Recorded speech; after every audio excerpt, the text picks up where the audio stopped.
नमस्कार किसान भाइयों, मैं डॉक्टर राधाकृष्ण जी सॉल्यूशन पे आपका स्वागत है।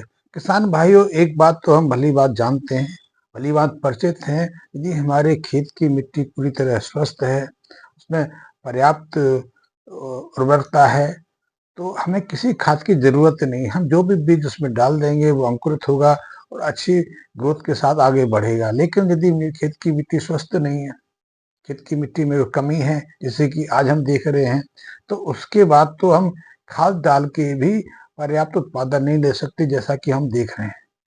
आज आपने अनुभव किया होगा, आप किसी किसी विशेषज्ञ से पूछ लीजिए, किसी किसान से पूछ लीजिए, तो पिछले 25-30 सालों से खेती कर रहा है। उसने एक बात अनुभव की है कि 25-30 साल पहले जो फसल वो लेता था, जो पैदावार वो अपने फसलों से लेता था, चाहे वो किसी भी फसल की हो, चाहे गन्ना हो सकता है, गेहूं हो सकता है, बाजरा हो सकता है, मटर हो सकती है, चावल हो सकता है, रुई हो सकती है, कोई भी हो सकती है, उसमें निरंतर गिरावट आई है। गन्ने की फसल अब आधी से कम रह गई है, जबकि हम उस पर लागत ज्यादा बढ़ा चुके हैं। हमें ज्यादा मात्रा में खादों का प्रयोग करना पड़ रहा है, साथ ही बीमारियां बढ़ रही हैं। इसका अर्थ यही है कि अब मिट्टी स्वस्थ नहीं रही। मिट्टी की पोषकता, मिट्टी का जो उर्वरकता थी वो घटी है। उसका कारण एकमात्र यही है कि मिट्टी स्वस्थ नहीं है। तो मिट्टी यदि स्वस्थ नहीं है तो फिर हमें प्रयास करने पड़ेंगे। हम कितने भी उन्नत बीज उसमें डाल दें, वो पूरी तरह से ना तो अंकुरित होंगे, ना उनकी बढ़वार सही होगी, और निश्चित रूप से उत्पादन तो घटेगा ही घटेगा। ये समस्या पूरे देश में है। तो उसका समाधान क्या है? समाधान यही है कि हम खेत की मिट्टी को स्वस्थ करें, खेत की मिट्टी को पुनः उसकी जो उर्वरता है वो प्रदान करें। तो उसका एक ही हल हमारे पास है। हल यही है कि खेत की मिट्टी स्वस्थ तब रहती है जिसमें पर्याप्त कार्बनिक पदार्थ रहते हैं, उसमें पर्याप्त ह्यूमस रहता है, उसमें पर्याप्त जीवांश में रहता है। लेकिन अब हमारी मिट्टी में जीवांश की मात्रा बहुत घट गई है। एक समय था तो 2% के आसपास हमारी खेत की मिट्टी में जीवांश रहता था, ह्यूमस ऑर्गेनिक कार्बन रहता था। लेकिन अब ऑर्गेनिक कार्बन का स्तर घटकर 0.2 0.3% के आसपास आ गया। यानी कि पिछले की तुलना में कम से कम उसमें 70 से 80 गुना कमी आई है। और इसीलिए आज हम जो भी बीज अपने खेतों में डालते हैं, जो भी फसल लगाते हैं, उसकी जो उत्पादकता है, उसकी जो पैदावार है, निरंतर घट रही है। और उसको बढ़ाने के लिए फिर हम प्रयास करते हैं खादों का, केमिकल फर्टिलाइजर का हम ज्यादा मात्रा में यूरिया देने का प्रयास करते हैं, डीएपी के माध्यम से ज्यादा मात्रा में फास्फोरस देने की कोशिश करते हैं, हम पोटाशियम के माध्यम से पोटाशियम देने की कोशिश करते हैं, या फिर सल्फर है, कैल्शियम है, जिंक है, आयरन है, मैग्नीशियम, हम हर पोषक तत्व अपने रासायनिक खाद के रूप में अपने खेत को देने की कोशिश करते हैं। लेकिन उत्पादकता नहीं बढ़ती। और हाँ, हमने जितना अधिक मात्रा में रासायनिक खादों का प्रयोग किया है, हमने खेत के स्वास्थ्य को उसको बिगड़ा ही बिगाड़ा है। ये हमारे सामने समस्या है। तो अब हम अपनी खेत की मिट्टी को स्वस्थ कैसे करें, ये बात हमारे सामने आती है। तो खेत की मिट्टी को स्वस्थ करने का अर्थ है कि उसकी जो ह्यूमस कम्युनिटी है, क्वालिटी है, जो जीवांश दर है, उसको बढ़ाना। तो जीवांश जो ह्यूमस जीवांश दर है, ह्यूमस है, उसको बढ़ाने का हमारे पास सर्वोत्तम उपाय है। जो पशुओं के मलमूत्र रहते हैं, गोबर और मूत्र आदि रहते हैं, या पशुओं के मतलब शरीर रहते हैं, या फिर फसलों के साग सब्जी जो गल सड़ जाती है, उसके अवशेष रहते हैं, ये मिट्टी में अच्छी तरह से मिक्स हो जाएं, गल सड़ जाएं, तो इससे जीवांश बढ़ जाता है, मिट्टी का ह्यूमस बढ़ना शुरू हो जाता है। और इसमें सबसे उत्तम तो यही है, और वो परंपरा से हजारों सालों से प्रयोग हो रहा है, हर परीक्षण में, हर अनुसंधान में सिद्ध साबित भी हो रहा है। यदि हमें देसी गाय का गोबर मिल जाए, देसी गाय के की जो गली सड़ी गोबर की खाद मिल जाए, गौमूत्र मिल जाए, राख करने की राख मिल जाए, तो उससे बढ़िया कोई ऐसी तत्व नहीं है जो मिट्टी की उपजाऊपन को पुनः सामान्य स्तर पर ला सके। क्योंकि हम यदि गोबर की खाद का प्रयोग करते हैं, मैं बात करता हूँ देसी गाय के गोबर की, देसी गाय का गोबर अच्छी तरह सला गड़ा है, और 1 एकड़ जमीन में, 1 हेक्टेयर जमीन में यदि हम 20 क्विंटल के आसपास फसल से पहले एक 20 क्विंटल के आसपास गोबर की गली सड़ी खाद अपने खेतों में दे दें, उसके बाद बुवाई करें, उसके बाद उसमें बीज डालें, पौध रोपें, और जैसे कि हम आज खेती कर रहे हैं वो करें, तो निश्चित रूप से पैदावार में पहले के मुकाबले 50 से 100 गुना 100% वृद्धि होती है, उत्पादकता बढ़ जाती है, क्योंकि मिट्टी में ह्यूमस आ गया, मिट्टी में ऑर्गेनिक कार्बन आ गया। और ये प्रमाणिक सत्य है, वैज्ञानिक परीक्षण से बार-बार सिद्ध हो रहे हैं। यदि हमारी मिट्टी में ऑर्गेनिक कार्बन का स्तर 5 या 5 0.5 या 0.5 से ज़्यादा है, तो उत्पादकता बढ़ेगी, क्योंकि जो ऑर्गेनिक कार्बन है मिट्टी के अंदर विद्यमान सभी पोषक तत्वों को सहजता से हमारी फसलों की जड़ों तक ला देता है।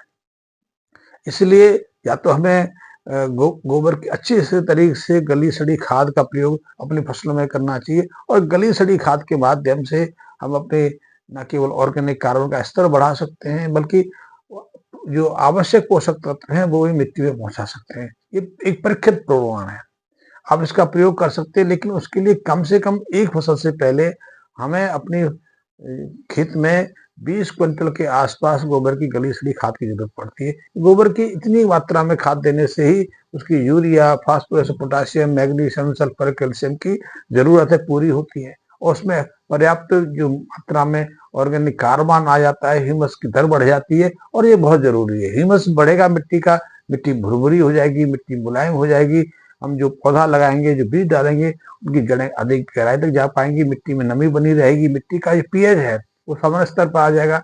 हमने जब से उसकी मिट्टी के स्वास्थ्य को त्याग कर हमने अपने को सिर्फ रासायनिक खादों तक ही सीमित रखा है, तब से हमने खाद मिट्टी का जो स्वास्थ्य बिगाड़ दिया है।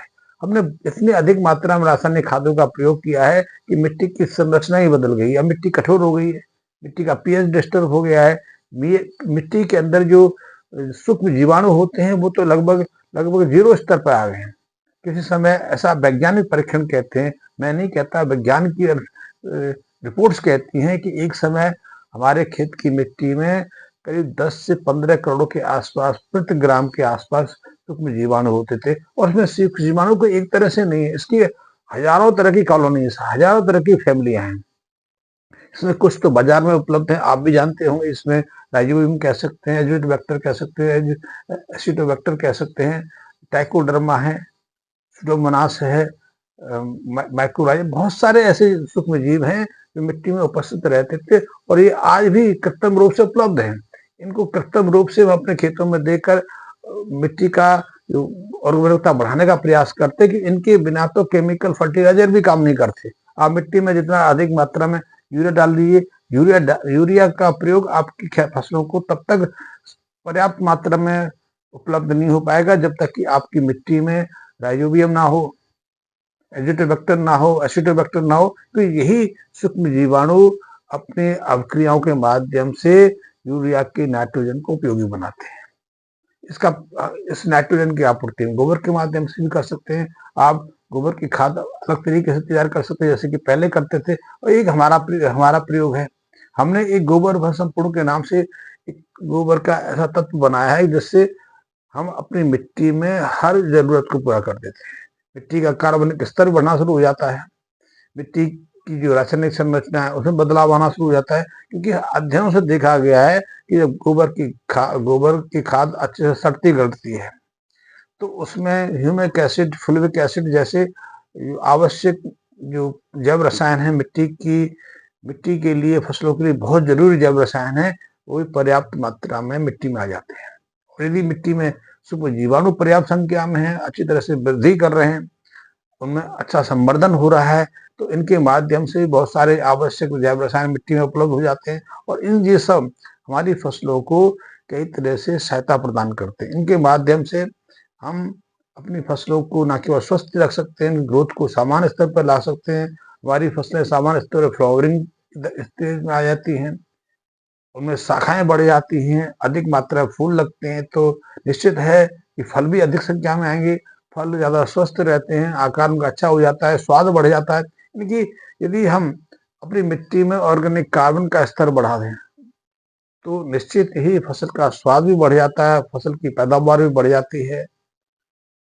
मिट्टी के अंदर सूक्ष्म माइक्रोब्स बहुत अद्भुत तरीके से कार्य करते हैं, और उसको हम आजकल जैव रासायनिक रूप में ऐसे जो सूक्ष्म जीव हैं उनको संवर्धित करके अपनी मिट्टी में मिला भी रहे हैं।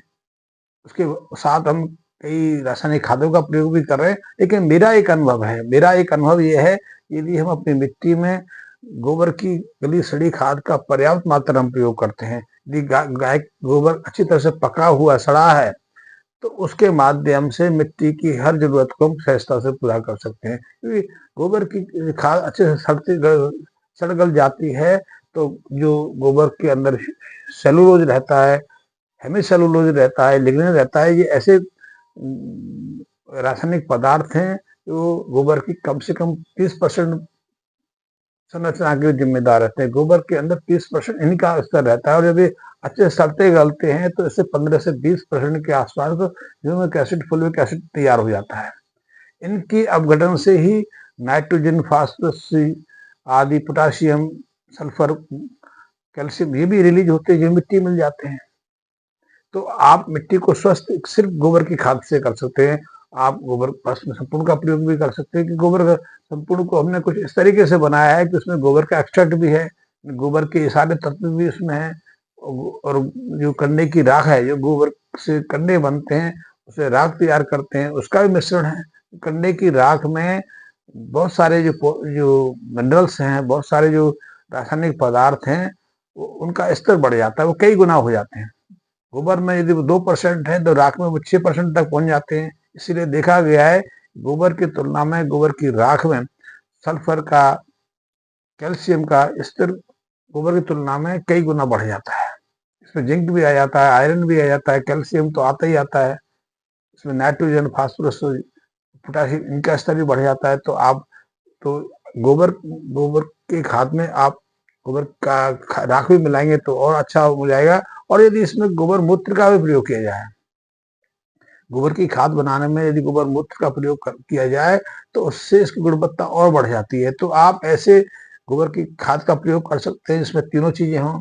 कुछ और भी चीजें मिलाई जा सकती हैं, जैसे कि गोबर पर संपूर्ण में है, उसमें हमने मोरंगा की एक्सट्रैक्ट को डाला है, हमने सीवीड्स को भी डाला है, हमने उसमें गेंदे की जो पंचांग है उसका भी प्रयोग किया है, एलोवेरा डाला है हमने। ऐसे कुछ जड़ी बूटियां हैं जो मिट्टी को विशेष गुणवत्ता प्रदान करते हैं। इससे मिट्टी के स्वास्थ्य को सुधार सकते हैं, और मिट्टी का यदि स्वास्थ्य सुधर जाए तो उसकी उर्वरता है वैसे ही बढ़ जाती है। और ऐसे स्वस्थ मिट्टी में आप जो भी बीज डाल देंगे, जो भी खेती लेंगे, हमारे पास ऐसे कई मित्रों के अनुभव हैं जो पिछले 20-25 सालों से गन्ने की फसल कर लेते थे, गेहूं की फसल भी लेते थे, आलू भी उगाते थे, और एक समय उनको अपने खेतों से अच्छी पैदावार मिलती थी। गन्ने को भी 25 क्विंटल तक वो लेते रहे, लेकिन अचानक उनका गन्ने का जो पैदावार घट के 12-13 क्विंटल के आसपास आ गई। दुखी हो गए, खादों का प्रयोग अधिक करने लगे, खर्चा बढ़ाने लगे, लेकिन उनकी जो आमदनी थी निरंतर घटती जा रही, कर चढ़ गया। तो ऐसे में उनने हमारे गोबर भस्म संपुड़, मैं गोबर भस्म अपने की बात नहीं कर रहा, आप भी अपने घर में तैयार, अपने पास तैयार कर सकते हो। उसके लिए सिर्फ आपको देसी गाय की जरूरत है। देसी गाय के गोबर को, गौमूत्र को इकट्ठा कर लीजिए, कंडे बना लीजिए। रोटी बनाने के लिए पहले तो प्रयोग करते थे, आजकल रोटियां आदि बनाने के लिए, रसोई के लिए गोबर गैस का प्रयोग करने लगे। लेकिन फिर भी आप कई चीजों को तैयार करने के लिए, आपने गाय रखी है तो गाय को दलिया बनाएंगे, गाय को, या आप दूसरे प्रयोगों के लिए कुछ गर्म करेंगे तो उसके लिए कंडे का प्रयोग कर सकते हैं। कंडे की जलने से राख होती है, वो विशेष पोषक तत्वों की आपूर्ति का साधन बन जाती है। वो एक तरह से आपको कुछ विशेष तत्व प्रदान करने का माध्यम बन जाती है। तो उसका भी रख लीजिए, गौमूत्र का संचय कर लीजिए। गौमूत्र जितना पुराना होता है, सघनता जितनी अच्छी रहती है, उसकी पोषक तत्वों की मात्रा बढ़ जाती है, उसमें कई विशेष गुण आ जाते हैं, उसमें एंटी एंटीसेप्टिक गुण आ जाते हैं, इंसेक्टिसाइडल गुण आ जाते हैं, कीटनाशक उसमें प्रभाव आ जाते हैं। आप तो इन सब का प्रयोग आप कर लीजिए, गड्ढा खोद लीजिए, गोबर खाद डालना शुरू कर दीजिए उसमें। आप उसमें एक आध परत गोबर की खाद बना डाल दीजिए, फिर उसमें राख डाल दीजिए, एक आध परत उसमें मोरंगा की पत्तियों को डाल दीजिए, नीम की पत्तियां डाल दीजिए, सीविड्स डाल दीजिए, फिर उसमें गौमूत्र का छिड़काव कर दीजिए, थोड़ा सा गुड़ घोल के पानी में उसका छिड़काव कर दीजिए, उसके ऊपर थोड़ी सी मिट्टी डाल दीजिए, फिर एक परत सबकी बना दीजिए, फिर उसको ढक के रख दीजिए।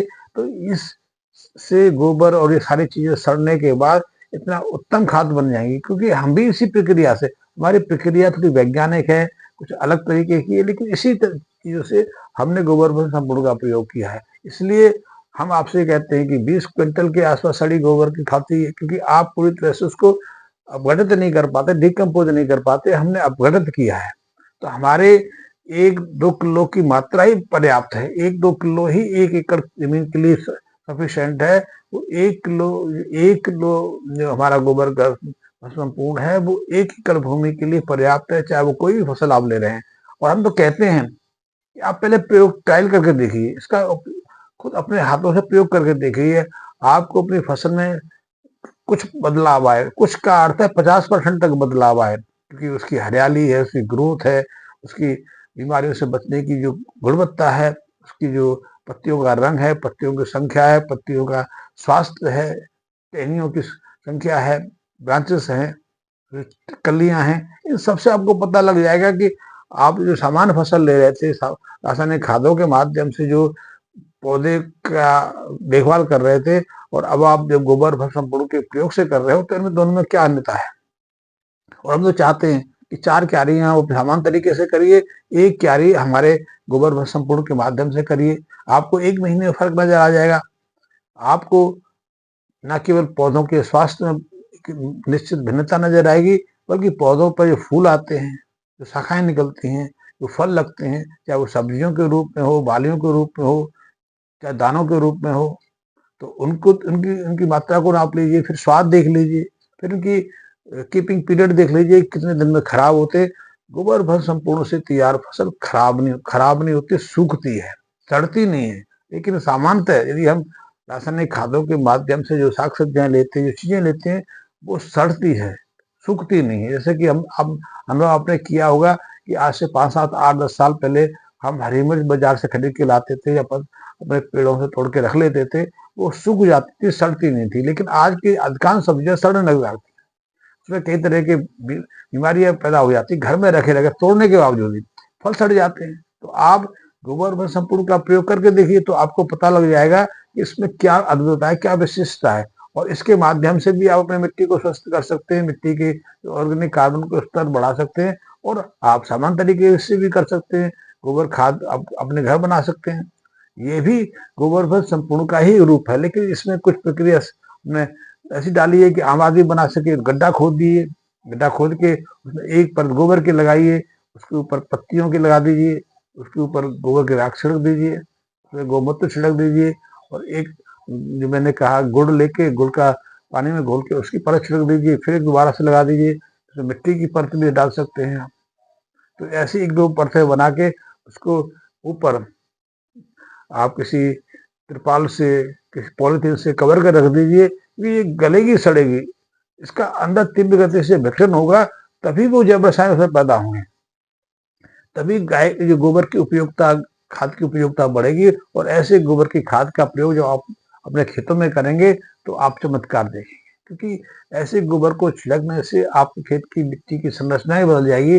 उसमें बिना किसी कारण से बहुत कुछ बदलाव आ जाएगा, कठोरता चली जाएगी, मिट्टी में नमी रहनी शुरू हो जाएगी, उसमें नमी के साथ में पोषकता बढ़ जाएगी, पोषक तत्वों की गुणवत्ता में वृद्धि आ जाएगी। तो आप इसको करके देखिए। तो मेरा अर्थ, कहने का अर्थ है कि हम जब तक अपनी मिट्टी को स्वस्थ नहीं करेंगे, तब तक हम अच्छी फसल की आशा नहीं रख सकते।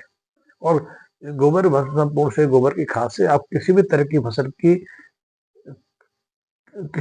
फसल की जो पैदावार है बढ़ा सकते हैं, चाहे वो साग सब्जी। मैं तो चाहता हूँ, मैं तो अपने मित्रों को कहता हूँ, मैं अपने किसान भाइयों से कहता हूँ कि पहले आप अपने खेतों में 2-4 क्यारी में साग सब्जियां लगा कर देख लीजिए, चाहे वो टमाटर है, बैंगन है, हरी मिर्च है, गोभी है, या आजकल गाजर, मूली, शलजम की फसल हो रही है, उसको उसमें देख लीजिए।